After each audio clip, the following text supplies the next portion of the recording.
Hi guys, welcome to the vocab lesson. We're going to be starting to read The Crucible. It's a play for ELA 10, and we are going to begin reading that. But before we do that, we are going to learn some vocabulary, which you will be using as you read, and then you will also be quizzed on.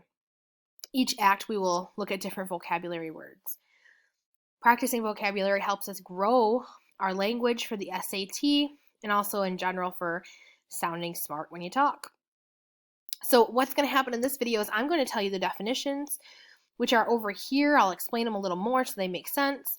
You will also have this worksheet, and what you will do for your assignment is you will then create an example sentence in these boxes that demonstrate your understanding using these definitions of these words.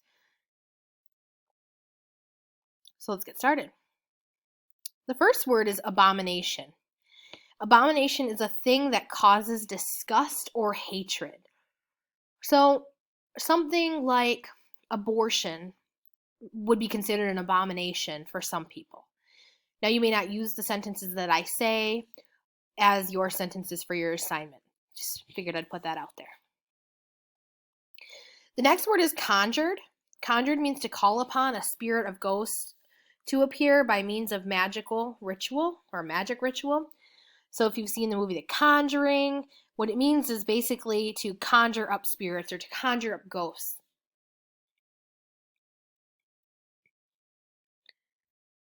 Okay, the next word is contention. Contention means a heated disagreement. So if there might be a lot of contention between you and your parents, or your curfew might be a point of contention, it just means a heated disagreement. The next word is deference. Deference means basically respect or humble submission. So even though people fight, they might treat each other with deference, which means they're still respecting each other. This word I always struggle to say. It's prodigious. It means remarkably, or impressively great in extent, size, or degree. So you might have a prodigious fear.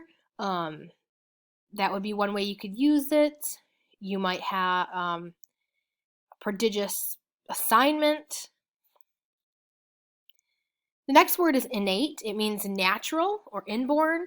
So, for example, my sister innately paints well. She's an innate painter. She's really good at it naturally, where I'm not.